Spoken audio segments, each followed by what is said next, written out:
This is Bloomberg Quicktake. I'm Scarlett Fu. And I'm Madison Mills. Canada's busiest border crossing has reopened after protesting truckers brought traffic to a halt.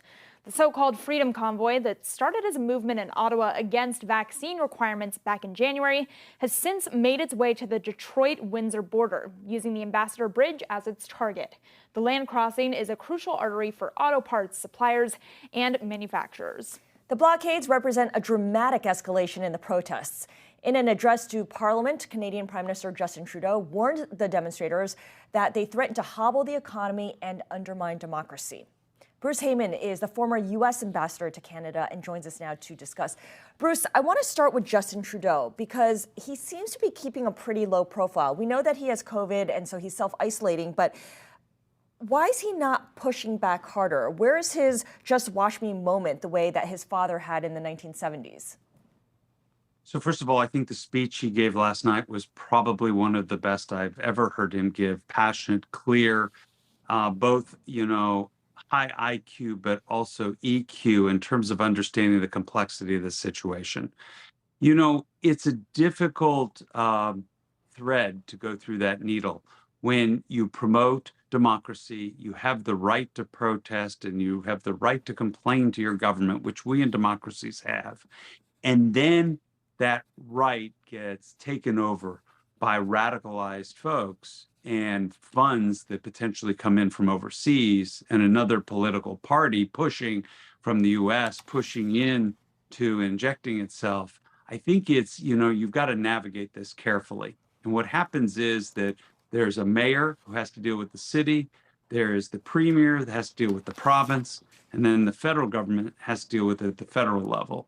And I think at each of those levels, there are different rules and regulations. The mayor's declared a state of emergency in Ottawa, and so things are starting to move along a little bit. I think things have calmed down a little bit in Ottawa, but now spread to other locations, as you mentioned, the Ambassador Bridge. So let's take a listen to what Justin Trudeau told Parliament.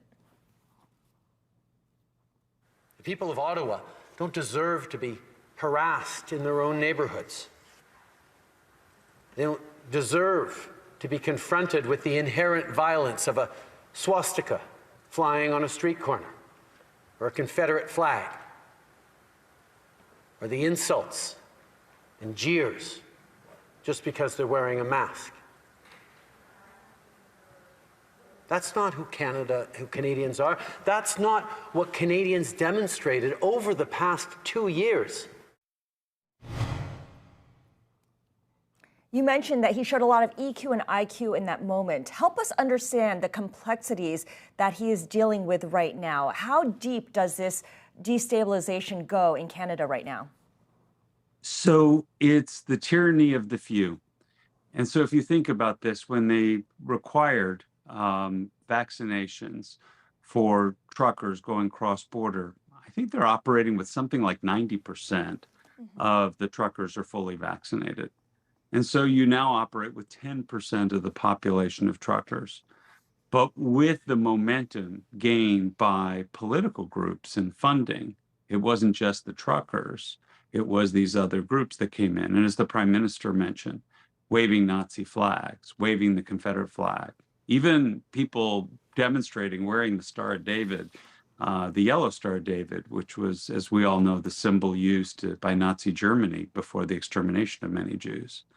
And so this is very different for Canada, but it's clear that this is being propelled by extreme views within the United States. And that makes this much more complicated for the Prime Minister overall. Yeah, Bruce, you call it the tyranny of the few, but the impact can't be overstated, especially as blockades threaten to hold up about $300 million of goods that cross this border daily. As a former ambassador, what kind of back channeling do you think is likely taking place between the U.S. and Canada as this continues to grow?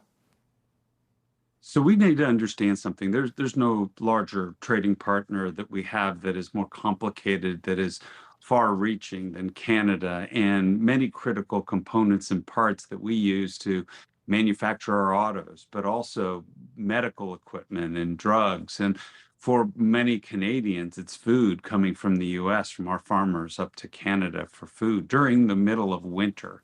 And so these are critical supply chains. And I'm sure the conversations are going back and forth as to how best to keep those supply chains open and what to do in the most appropriate way without exacerbating the issue and getting it out of control.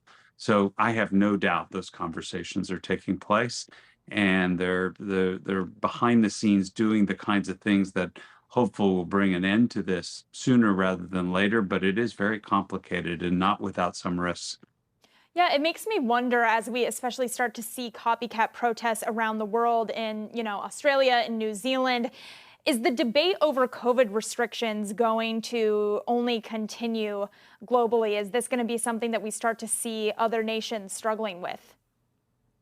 And perhaps we're all frustrated and tired. It's been a couple of years now, and we've gone through this. Many people dead and lost their life, but jobs and mental health has become a huge issue that we're, as a society, all facing. So it could very well be the case, but I think this is more complicated than that.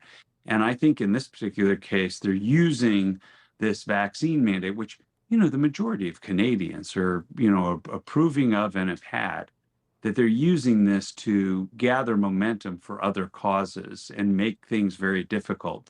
This is about a group of people who are trying to take down or disrupt the Canadian government. They've verbally said this.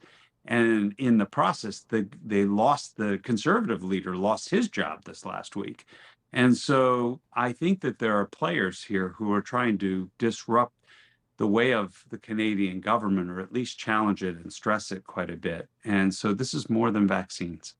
This is more than vaccines. And you actually tweeted, Ambassador, saying groups in the U.S. should not be funding these protests. What is your understanding of how much funding is coming from the U.S. and from other far-right groups around the world? I think that's yet to be determined, but I think, the Canadians have every right to investigate who is funding people who are causing such disruption against their own government. And I think that, details are probably yet to come out on this, but we need to understand that they're going to follow the money and they're going to see who it is that's doing this. But, the GoFundMe effort, I think, was something like the 8th largest GoFundMe effort ever. And if you looked at how much money was ever raised in Canada and political causes or various things, this is so much larger than anything that they've ever seen. It's like $10 million. And so this can fund a lot of bad activities, and how that's getting distributed, who the money's going to, what's happening. I think that that's something they're going to have to investigate. So I don't want to be alarmist, but I wonder to what extent this is going to culminate in something like a January 6th in Canada. How are you thinking through where this goes and how this perhaps comes to an end, or whether it just kind of continues? So, the jury's out on that. And I think that they're probably going to try various means, both the mayors and the premiers, as well as the federal government. I have utmost confidence Canada's going to handle this, and it will get resolved. And I'm hopeful it will get resolved in a peaceful way.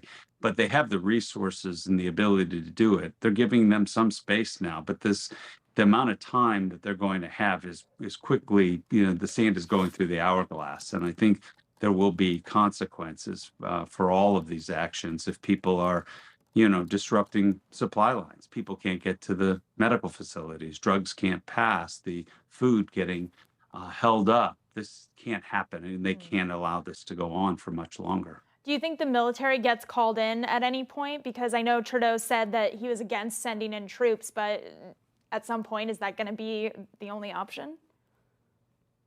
Gosh, it's hard to imagine that in Canada. The time I've spent there, such a peaceful people. They're more pacifist than they are militarist and warmongering. And, the military is just an integral part of the community, but in a positive and helpful way. They've always been there to help in good times and tough times with food drives and disasters and different things. Look, but don't underestimate their ability either. They're a G7 NATO partner that has a good military. But I hope that doesn't come to that. You know, I bet if we had a protester here with us, they would point to some of the legitimacies in their concerns, right? Canada's COVID restrictions were really intense. In January, many restaurants were closed. Here in the U.S., we've kind of moved on from COVID entirely. I wonder to what extent COVID restrictions did potentially go a bridge too far in Canada, and if there is any sort of compromise that can be met with these protesters on the COVID restriction and mandate front. I think there's always space for legitimate debate on these things. And we're all learning. Governments around the world are learning how best to handle COVID.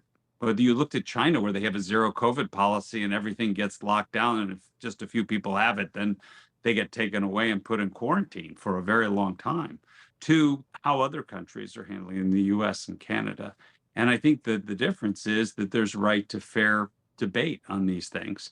That being said, there isn't right to disrupting the functioning of government just because you don't want to get a vaccine. And so, Yeah. I think makes it very difficult for them to negotiate with them. Bruce, before we let you go, very quickly, what's the one thing that you'll be watching out for that signals to you whether this is going to get worse before it gets better? I think if they can somehow diminish the amount of these alternative groups that are attaching themselves to this, and it is the truckers who are expressing their views and doing it in a constructive way, I'll be feeling better. If, though, the far right in the US continues to fund and promote these causes and people start piling on, I'll be deeply concerned as to where that's going, because we saw in our own country on January 6th what happened. Bruce Heyman, former U.S. ambassador to Canada, thank you so much. Very sobering analysis of what's happening in Ottawa and indeed across Canada.